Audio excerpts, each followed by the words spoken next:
So I'm standing in the middle of my private gravel road in pajamas and boots watching a line of cement trucks try to reverse up my driveway while Karen, clipboard in hand, is screaming at them that I gave verbal consent. Meanwhile, I'm holding the notarized letter that says otherwise, and in the distance, my newly installed gate starts lowering, sealing them all in. There's this collective oh no moment that ripples through the construction crew. Like a loud fart at a wedding, Corinne doesn't notice right away. She's too busy waving her arms around like she's directing traffic at an airport. But the moment that gate hits the gravel with a metallic thunk in that red access revoked light starts blinking, she finally spins around and freezes like a raccoon caught with a flashlight to the face. And in that moment, I'm not mad anymore. I'm just curious, how exactly did she think the event was going to go? 2 weeks earlier, I was enjoying my usual morning coffee on the porch, watching the mist roll off the ridge. My land is peaceful. It's not the Instagram farm aesthetic peacefulness you might imagine. The silence is genuine, authentic, and earned. There was no street noise, no barking dogs, and no leaf-blowing maniac. The landscape consisted solely of trees, dirt, and the sky, with the occasional hawk swooping down on a squirrel. When I saw survey flags pop up along my driveway, I assumed someone made a mistake. They were the bright pink kind, waving like little insults on sticks. I followed the flags down the half-mile stretch of gravel to the main road and found a white SUV idling at the entrance, hazard lights blinking. That's when I met Karen. She was dressed in khaki capri, a pastel blouse, and sunglasses that were likely more expensive than my first truck. She was talking to a man in a neon vest, pointing at my road like she owned stock in it. I asked her what she thought she was doing. She introduced herself as the HOA president of Whispering Bluffs, like it was a military title. Apparently her brand new HOA neighborhood, barely 6 months old, was behind schedule on construction. They needed emergency temporary access for delivery trucks and cement pours. According to her, my road was technically within the easement zone and the most logical route. I told her no politely at first. She insisted she'd already spoken with this county. I said, great, they'll confirm it's my road. And I thought that was the end of it.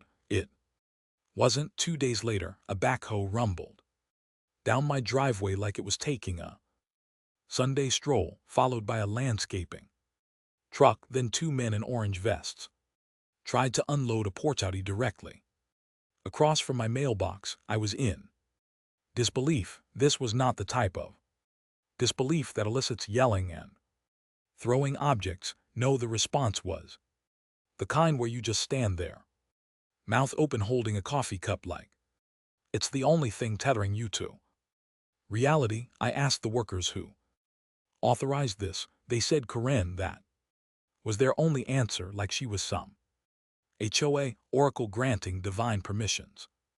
That night, I dug out every document I had. I retrieved the title deed, the parcel map, the easement terms, and the county survey. My road, every foot of it, was private, not shared, not public. It is not available for use in any manner.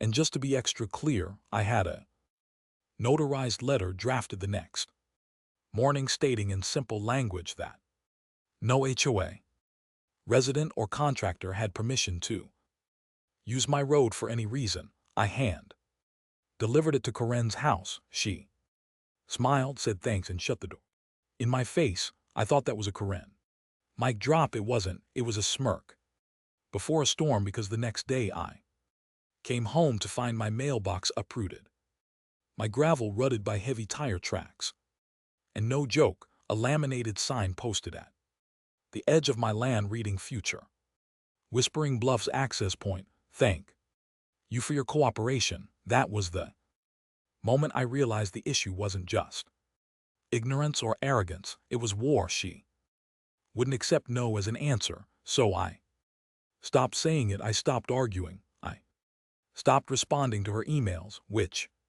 she started sending daily. Her emails became increasingly passive-aggressive, accusing me of delaying a community vision and obstructing progress.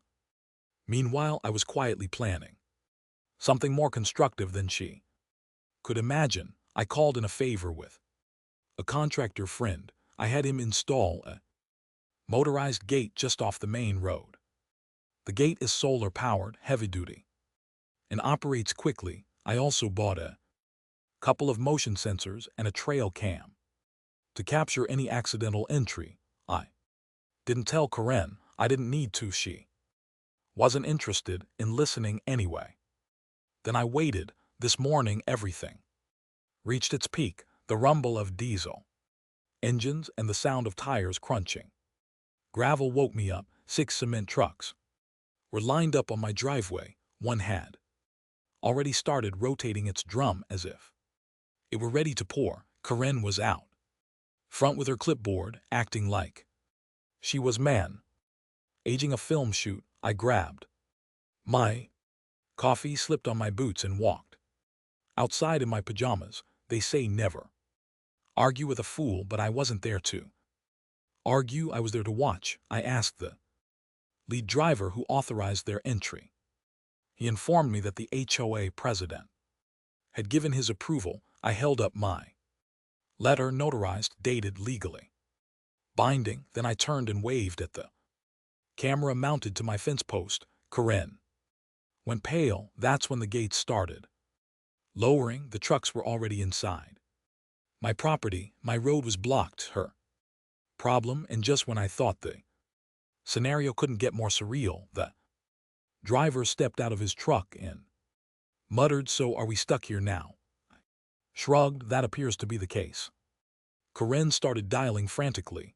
I overheard words like legal action, trespassing, and miscommunication. I just sipped my coffee, but here's the kicker. While she was frantic about the gate, one of the construction workers, an older man who appeared to be in his late 50s, casually approached me and suggested that I should consult with the zoning department. They submitted the road plans using your parcel number. I blinked. What? He nodded. Yes. Blueprints say this road's part of the HOA development. The road appears to already belong to the HOA development. I didn't respond. I just stood there, stunned, while Karen kept shouting into her phone if his words were accurate. This was more than mere trespassing. This was fraud, and suddenly this wasn't just a gate war. The conflict was going to court. I didn't sleep much of that night. I just kept replaying that contractor's words over and over again. In my head, they submitted the road plans using your parcel number. At first, I thought maybe he was mistaken. Maybe he saw the wrong blueprints, or maybe it was some lazy clerk mistyping number. However, the quiet certainty his voice made my skin tingle. I fired up my old laptop and started digging through the county's online planning portal. Normally, it's a mess of irritating links and slow-loading PDFs, but I knew how to navigate it. I'd done freelance GIS mapping and parcel verification work for years. I searched for any permits filed under the HOA's development name. Sure enough, there it was. It was a PDF of their construction access application. The listed route included my parcel clearly marked in bold font. This is my private road. No easement, no contract, no approval. The information was just stolen on paper. I stared at the screen, jaw clenched. This wasn't just Karen being clueless. Karen was acting calculatingly. She'd filed a fraudulent access route with the county, most likely assuming I wouldn't check. Alternatively, she might have assumed that I wouldn't know how to challenge it. She had slipped my name, my parcel number, and a hand-drawn road overlay into the plans as if they were her own. The audacity wasn't just criminal, it was personal. It was more than just a physical assault. The erasing process was underway. The next morning I called the county zoning office. I got transferred 3 times before I finally spoke to someone who sounded like they'd eaten their breakfast and didn't hate their job. I laid it out plainly. My parcel number had been used in a permit. Without my permission, I asked for it on the submission. No surprise, it was Karen's. Her full name is listed as the HOA president and point of contact. Person on the phone went silent for a long second, then sighed. Yeah, he said, we've had issues with that development already. I'll escalate the issue to the zoning board, but you'll need to file a formal complaint if you want them to review it. So I did. I filed the complaint. I attached a copy of my deed, the notarized letter denying access, a timestamped trail cam photo of the trucks on my land, and even a screenshot of the PDF where my parcel was misused. Then I printed out 2 copies, one for the zoning board and one for my own records, because I had a feeling Karen wasn't going to back off quietly, and I was right. That afternoon I found another surprise waiting for me at the base of my driveway. This time it wasn't a portouty or a backhoe, it was a person. He was a tall man in a cheap suit, holding a manila envelope and looking like he'd rather be anywhere else. He introduced himself as a process server. Karen had officially filed for a temporary injunction to force access through my road. She was accusing me of obstructing essential construction work. I couldn't help but laugh. It wasn't a deep belly laugh, but rather a dry, bitter chuckle that comes out when you're too exhausted to scream. I thanked the person, took the envelope, and walked back to the house in silence. Inside, I opened the packet. The wording was theatrical: emergency injunction, critical timeline, and community disruption. The buzzwords were all designed to make her sound noble and me sound like the Grinch. But the best part, she attached an email from the county zoning office. See, unfortunately for her, the email included a line that said pending investigation into potential parcel misuse. That single sentence nuked her entire claim. She had included evidence of her own fraudulent filing in her legal threat. I couldn't have scripted it better if I tried. Still, I wasn't taking chances. I called my buddy Sam, a zoning attorney I'd worked with on a land use dispute years ago. He owed me a favor, and this was the time to cash in. He read through the injunction, laughed more than I did, and said, "This is one of the dumbest filings I've seen in a decade. You'll be fine. However, let's submit a response to ensure it's official." So we did. We prepared a concise 3-page rebuttal, complete with attached exhibits which not only demonstrated my ownership, but also exposed Karen's blatant misrepresentation of facts. Sam even included a line about the misuse of the legal process to further complicate matters. While we waited for the hearing, I stayed quiet. I didn't respond to HOA emails. I didn't answer the phone when an unfamiliar number popped up, but I did make one quiet purchase. I made a purchase of a cheap tax-in lot, which is situated right next to my main gate. The lot is small, undeveloped, and mostly covered in scrub brush, yet it is perfectly positioned. The entry point, where the road met the public street, was technically a separate parcel, and now it was mine. I bought it online for a few $1,000 and filed the paperwork the same day. Karen had no idea what was coming. The court date came faster than expected. I showed up in clean jeans and a tucked-in button-down. Karen arrived in full suburban battle armor. The case was unrelated to pearls, flats, and an entire binder of HOA documents. The Judge skimmed the injunction, raised an eyebrow, then read our rebuttal. He didn't even ask questions. He just leaned back in his chair and said, "This is a matter of private property rights. The defendant has no legal obligation to provide access." Injunction denied. Corinne tried to protest. He shut her down with one sentence, "Ma'am, you cannot submit someone else's land as part of your permit and expect them not to notice."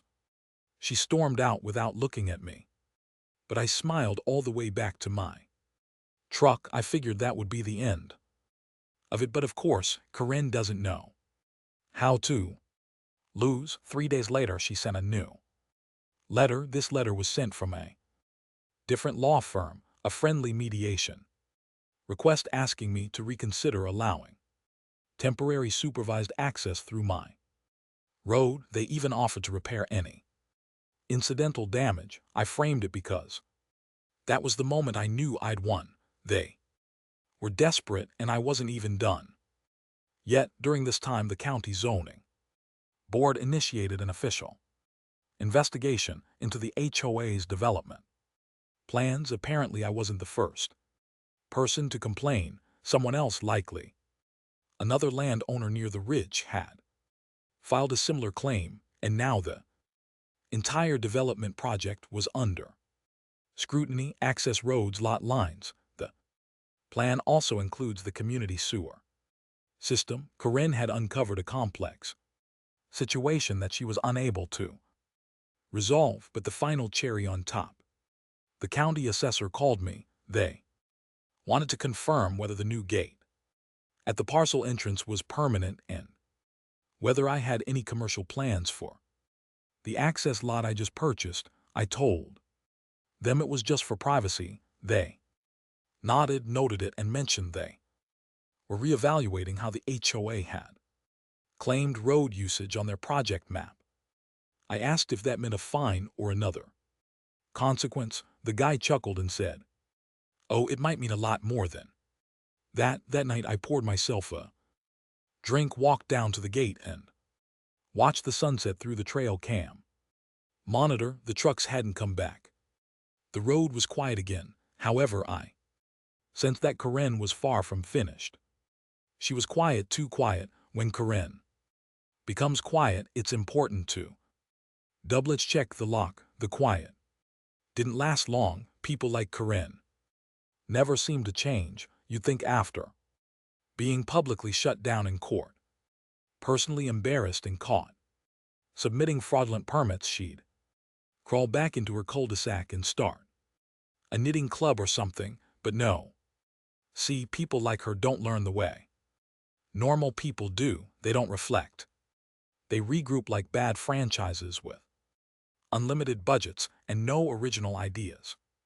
They just keep rebooting their nonsense with a new title. And sure enough, about a week after the failed mediation letter, I heard the faint whine of a drone overhead. At first, I figured it was just some tech-savvy neighbor kid messing around, but when it came back the next day, and then again 2 days after that, always hovering just above the tree and at the entrance to my road, I knew this wasn't recreational. I called the FAA's local office and asked if there were any registered flights near my property. The representative informed me that there were no filed flights in that airspace, and Rick asked my permission to report any unauthorized surveillance. I told him I'd think about it. Instead, I took a different route. I walked down to the end of the driveway with a sign I'd made using cardboard, a Sharpie, and pure pettiness in bold letters. Drone operator, send me a copy. I'm sure the county would love to OC this too. The drone didn't come back after that, but Corinne did. The next confrontation came face to face. I was trimming brush near the fence line when I heard tires crunching on gravel. I turned, and there she was. Corinne stood with her arms crossed and sunglasses perched on her head like a tiara of entitlement. Behind her was a beat-up sedan. I didn't recognize somebody business casual sitting inside like he was regretting every life decision that led him to this moment. Karen didn't say hello. She launched straight into her speech like she'd rehearsed it in front of a mirror. She said the HOA was willing to buy access rights to my road and would be fair about compensation.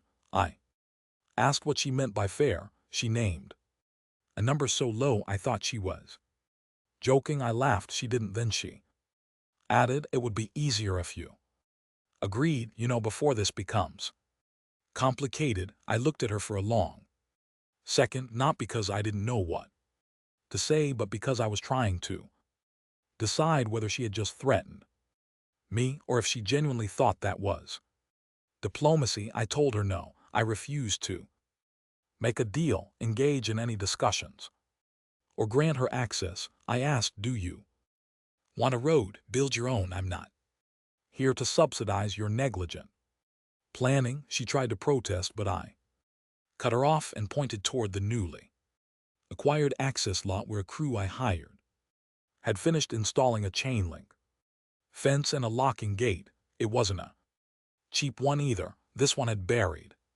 steel posts, concrete footers, and a remote camera rig mounted high enough to capture license plates. I waved. Camera blinked red. The person in the sedan got out and muttered something about leaving. Karen stood there, red-faced, clearly not used to losing arguments in person. She opened mouth to say something but thought better of it. She left without another word. The following week, I got a letter from the county zoning board. The letter was brief, courteous, and unambiguous. They had completed their investigation. The HOA was officially cited for multiple violations: misuse of parcel data, failure to disclose landowner communication, and attempted use of private property without authorization. The best part is that they will reassess the approval of construction permits tied to the access route. Translation: with no road, no trucks, and no way forward without a massive rework of their plans, Karen's development found itself in a state of bureaucratic limbo. Now you'd think that would be the climax, the big win. And it was sweet, but what made it even better was watching how the HOA residents themselves reacted once the truth started leaking out. They weren't happy. Turns out being promised luxurious hilltop homes and easy commutes doesn't sit well when all the trucks vanish and progress halts. I started getting anonymous notes in my mailbox. Some were apologies, some were desperate pleas. One just said she never told us it wasn't hers. That statement made me laugh heartily, but not all the messages were friendly. Someone dumped a pile of gravel across the access lot one night. The pile was sloppy and haphazard, yet it was just enough to block the gate. I caught it on camera, of course, despite the video being too blurry to identify the perpetrator. I harbored suspicions. Instead of calling the sheriff, I posted the footage on a local community forum. No names, just someone made a mess. I hope they come back and clean it up. Gravel vanished 2 days later. I didn't have to lift a finger. Still, the tension lingered. Every time I went into town, I felt eyes on me, whispers behind grocery shelves. A few neighbors who used to wave now stared or looked away. That didn't bother me. I wasn't here for approval. I was here for peace, and peace meant drawing boundaries. Literally, I took things a step further.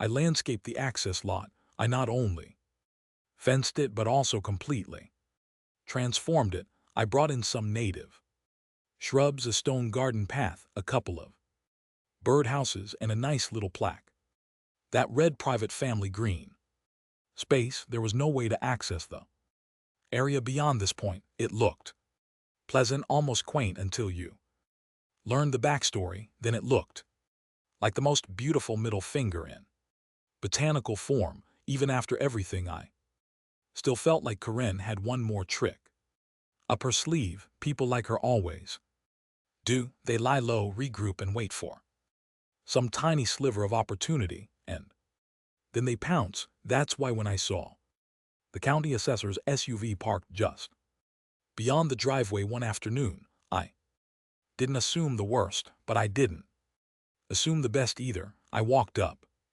introduced myself, and asked what tea brought them out. The man in his mid-40s and polite said they were doing a reevaluation of parcels related to Whispering Bluffs due to recent development complications. I nodded and kept the small talk going, but before he left, he glanced down and said, "You know, there's a rumor the HOA is looking to challenge your parcel designation. They claim it was improperly zoned." I smiled. "Let them. I've got 10 years of zoning work under my belt." He had a drawer filled with original plates. He grinned back. He didn't think they'd get far, but they're trying. That night I pulled every document I had into a binder. I printed, indexed, and labeled every document I had. I was prepared, just in case. If Corinne truly intended to use her final option, I was determined to ensure that it would backfire. And when the registered letter arrived 2 mornings later with a new complaint filed against me in small claims court for obstructing community access, I didn't panic. I poured myself a fresh cup of coffee, opened the gate's camera feed, and smiled. She was coming back for round 4, and this time I was more than ready. I was ahead. I walked into the small claims courtroom with the binder tucked under my arm like it was a birthday present. The room was plain, just a few rows of wooden benches and that faint scent of air conditioning and floor wax. Corinne was already seated at the plaintiff's table, flipping through a folder stuffed with mismatched documents, like she was still hoping something inside would make her look competent. Her lawyer this time was new, younger, nervous, probably hadn't realized he was about to defend a client whose greatest legal strategy was faking authority with a clipboard and a passive, aggressive smile. The judge, a tired, ill-looking man with the aura of someone who'd already seen 3 cases about barking dogs that morning, called us forward. Corinne's lawyer stood first, rattling off a list of vague grievances, claims that I had obstructed a community's ability to proceed with infrastructure, that I had acted with malicious intent, and that my green space landscaping was a transparent attempt to disrupt public utility access. I let him finish. I even nodded politely, as if I were judging a high school debate competition. Then I stood calmly, placed my binder on the table, and asked if I could submit Exhibit A. Inside were the original deeds, parcel maps, county zoning responses, notarized letter, footage, timestamps, and a certified letter from the county stating I had full rights to restrict access. But the best part wasn't any of that. It was a signed statement from the zoning board dated just 1 week prior, confirming that Whispering Bluffs HOA had been cited for planning fraud and misrepresentation of property lines. When I read that line out loud, I swear, Corinne's lawyer blinked like he just remembered he left the oven on at home.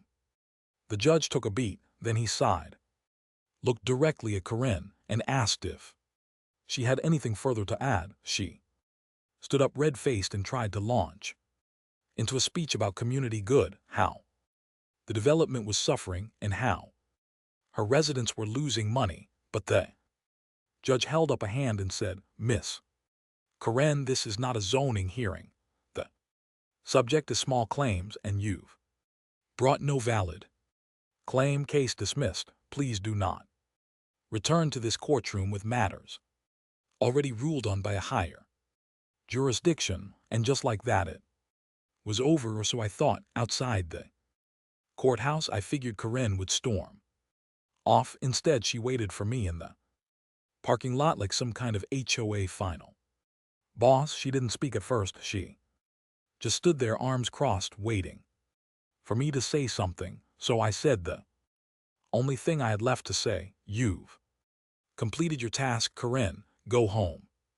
Build your road, leave mine alone, she squinted at me and said, you think you've won but the board's still on my side and if I go, someone worse will take my place. I just smiled and said, good, let them, at least they'll know where the line is. She turned and walked away, and this time she didn't look back. By the end of that week, something shifted, not with Corinne but with the people in her HOA. A rumor must have spread, perhaps the rumor originated from the courtroom or perhaps from some of the residents who had grown weary of her relentless efforts, but the tide started turning. A man in a dusty truck flagged me down near the ridge and asked if I was the one who blocked the truck. When I said yes, he just nodded and said, good, she's been lying to us since day one. A woman with a stroller came up to my gate one morning and apologized. She said she hadn't realized the access plan was fake. She informed me that Corinne had never brought up the topic of using private land without permission. Then the call started. Calls did not originate from lawyers or county clerks. These were quieter, almost embarrassed voices, board members, HOA residents. Some wanted to know what had really happened. Some wanted advice on how to remove Corinne. Few just wanted to vent. I didn't get involved. I didn't need to. The damage had already occurred, and the foundation upon which she had built her little empire was beginning to crumble. The ultimate breakdown didn't occur abruptly. It came with a vote. I learned about it from a trusted source.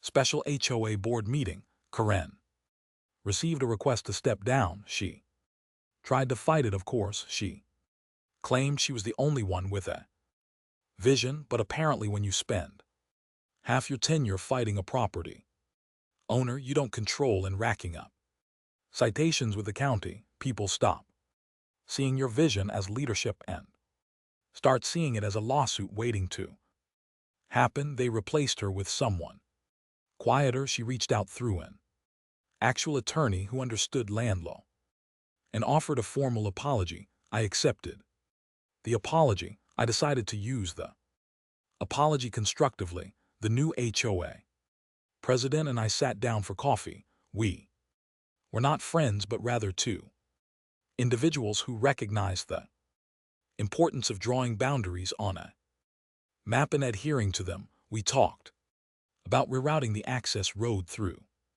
an unused strip of county-owned land that they'd previously ignored because it required more work. I helped them figure it out. It wasn't because I owed them anything, but rather because I was exhausted from the ongoing war. I figured a little cooperation now would ensure I never had to deal with someone like Corinne again in the future. The new access road received approval a few weeks later. Construction resumed. The construction proceeded slowly, carefully, and at a considerable distance from my property. The trucks never returned to my driveway.